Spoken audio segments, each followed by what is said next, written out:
What's up, guys? It's Coach Grant with First Down Training, and today we're going to be breaking down how wide receivers can beat a patient DB who's about 2 to 3 yards off, who's going to wait for you and get hands on you. Some people call this a catch technique. So we're going to be looking at a bad example here from T.Y. Hilton and watching him get jammed and rerouted all the way to the sideline. Then we're going to look at two great examples of what you can do to beat a DB who's in a patient position like this. So I hope this video helps you guys out. But also, fellas, if you're a wide receiver and you want to know the specific drills you need to do to improve your route running, your press releases, your hands, check out that very first link in the description for our 28-day on-field wide receiver workout plan. It's a daily split with the exact sets, reps, and video examples of each drill you need to do broken down into a schedule format. So if that sounds like something you're interested in, fellas, check out that very first link in the description below. Let's get started. So now, first things here, T.Y. Hilton is going to be running this 10-yard out, or about like maybe a 5-yard out, and we got this DB who's in this position. So let's play at full speed. So he does a good job of attacking him initially, but DB is able to squeeze him all the way to the sideline because he is patient and because he doesn't feel threatened to the inside. So when you have a DB who's in this catch technique, a lot of wide receivers don't know what to do here. A lot of wide receivers, what they'll do is, like, let's say they're running that out route.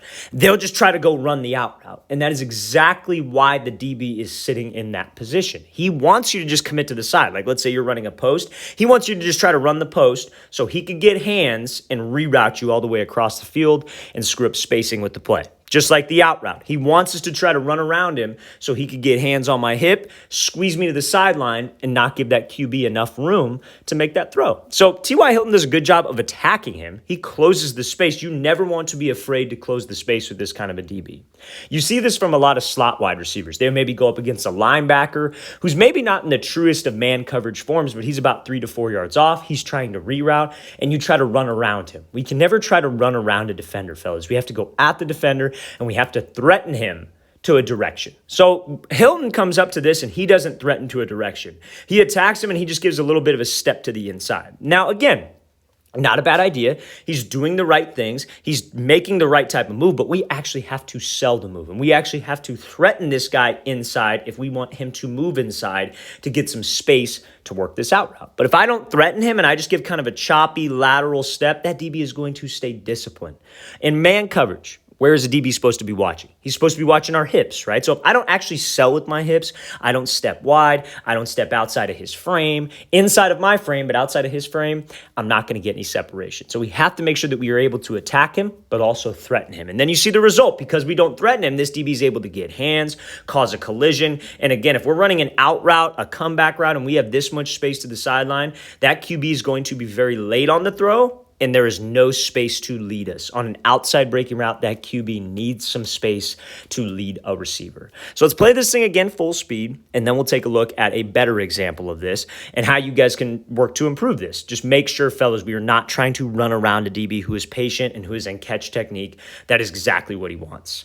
Okay. So now, this is a look from Kadarius Toney at Senior Bowl. He's running this 10-yard out. Now, again, I don't mean this in the sense that T.Y. Hilton should have taken an inside release there, because Toney does take an inside release. I'm more so concerned about his release and his thought process and his ability to sell the move to the outside to take the inside release. So we got DB, same situation, 3 to 4 yards off, catch technique. He wants us to try to just run around him. So what Toney does a great job is attacking him, but also selling the move, fellas. Threaten him to a direction, and that's what we are going to talk about. So he does the same thing Hilton does. Closes the space, steps on the toes. Now, one other thing I want to ask you guys is, why wouldn't he just make a move back here? Why would he have to close the space with this DB? Because when you guys get up into a route, what should be the main goal anytime it's man coverage? Restack, right? We obviously want to give him a move, and we want to be able to restack over the top so he's trailing my hip. I give him a head fake, give him an upper body fake at the top of the route to create some space. So what a lot of wide receivers will do is they won't close the space with this guy. They'll just make a move right here off the line. Maybe they sell it, maybe the DB jumps, but there's too much of a gap between the two of you. Make sure, fellas, when you're up against that patient DB who's off that line of scrimmage, we have to close the gap. So when I do decide to make a move, I do decide to make him miss, I could go hip to hip with him and reassert myself back over the top. And when I get back over the top, that's when I can create some space. So he comes up, does a great job of stepping outside of his frame. Look at how far he is actually stepping. Look at where his hips are. Look at where his shoulders are. This is what we call throwing the hip into the break. This right here is what's going to get you separation. If I take like a half a step and I step right here and I just give like a little head and shoulder fake, a disciplined DB who's watching the hips will not bite. All the DB has to do is watch the hips of a wide receiver who's not comfortable throwing their hip, who's not comfortable stepping explosively to the outside of their frame. So this wide receiver, Kadarius Toney, does a great job stepping outside the frame, selling with the hips and shoulders, because everything about this looks like an outside breaking route. And that's what will get that DB to move. And you see, hip to hip with him, is able to restack directly over the top and create a ton of separation. That is how you do it. I'm not saying that he has to take an inside release on this. I would be completely fine, because you see when he comes off the line, this DB shades to the inside.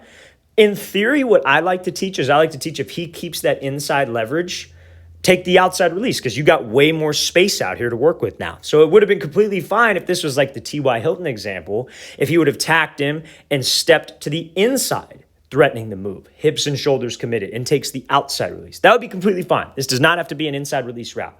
But the main keys, he closed the distance, he wasn't afraid to tack him. He wasn't trying to run around him, and he actually sold the move stepping outside the frame. That is the key, fellas. That is how we were successful against a patient DB. Let's watch the thing again, full speed. Great job by throwing outside the frame and then creating that separation at the top of the break. So now, two more examples we're going to talk about is another release you can use, or another concept you can use when you have a DB who's about 2 to 3, maybe 4 yards off. And then what do you do when the DB's patient, but he's right up on the line in your face? We're going to look at some Ja'Marr Chase film here when in that situation. But let's get through this release first. So now, the main thing is that when a DB is disciplined, he is patient, he is going to be, we have to be unpredictable with what I'm doing.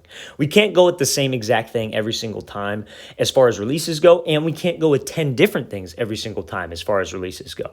You should have maybe about 5 to 6 different releases. That is about it. Maybe not every game you want to use the exact same ones. Maybe you mix it up a tad, but you want to keep them fairly similar so you can build off of them. So one of the best releases you can use against this like patient DB who's a little bit inside shaded when you're running a fade would be like a slide and go release. So you do this like hesitation slide release to the outside. DB maybe sits to the inside, then you take off. It's a foot race, but we did our job. We held him to the inside. We didn't let him get hands, and we go.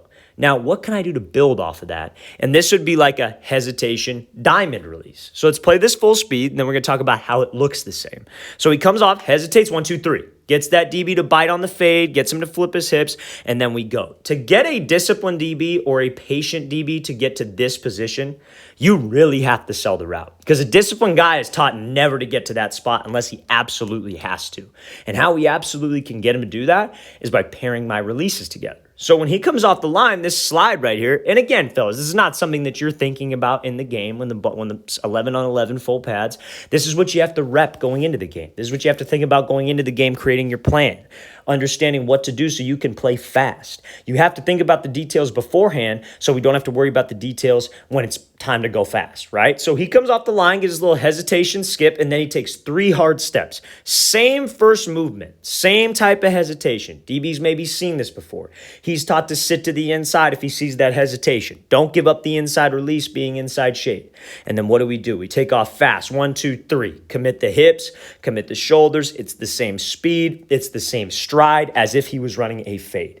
That is what will get a patient DB to move off the line, to open up the gate, open up the hips, whatever you want to call it. You have to pair your releases together. And when you can pair your releases together, it's very tough to stop. You look at guys like Devontae Adams. What does he do every single time the ball snaps? He does that hezzy skip.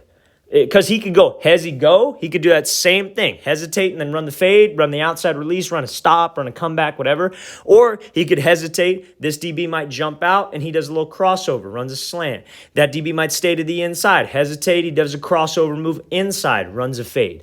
It all builds, and that's how you're unpredictable. So the DB has to rely on his technique. And that technique is watching our hips. And we know from that Kadarius Toney example, you can sell a route with your hips to get him to bite.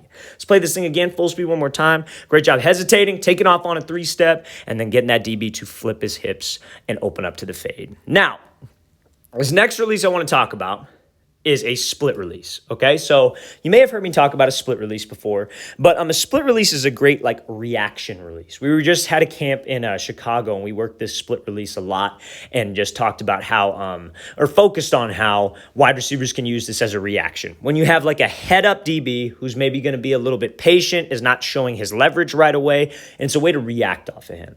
Because most of the time when you have a patient DB, sometimes it's about reaction. You may not know what he's going to do off the line. You may not know what leverage he's trying to keep. You may not know where he's trying to take away. So sometimes you have to get a read on him. And a split release is a great way to do that. So a split release is exactly how it sounds. You take your back foot and you move it up, even with your front foot, and your front foot goes out. So you're essentially just splitting your feet. You want to land with both feet even, both feet in the grass. And your feet want to be just outside your shoulders. So let's watch Chase do this full speed. So he hits a split, takes the inside release, dips the shoulder, and then gets back over the top. So let's talk about it. So when he comes here, back foot goes up even with the front foot goes out. That position right there, I think we all can agree it's a position of balance, right? Might be a touch too wide, but that's kind of when you watch guys do this, like you watch Antonio Brown do this split release, Justin Jefferson, they all get to this very wide spot.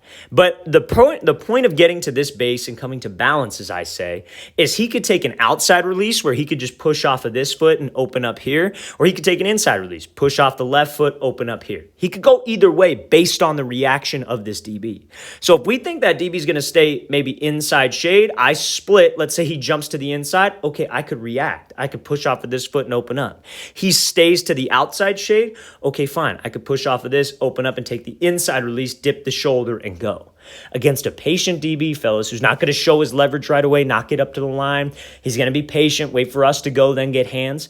That split release is a great way to react. So now you have stuff in your tool belt, fellas, for a guy who's maybe off 4 to 5, a guy who's right up on the line, but it's easy ways to create separation if you do this correctly. Let's play this thing again, full speed one more time. Great job by Chase splitting, freezing that DB, dipping the shoulder, and then getting back up to the top of that route. All right, fellas, I really want to thank you for watching. I really appreciate it. If you guys have any questions at all, don't hesitate to leave those in the comment section below. You guys, I really appreciate the feedback. And again, fellas, we have a 4-week-long on-field wide receiver workout plan, over 100+ drills for route running, press releases, catching ability, the works. So check out that very first link in the description below. I'll see you guys next time.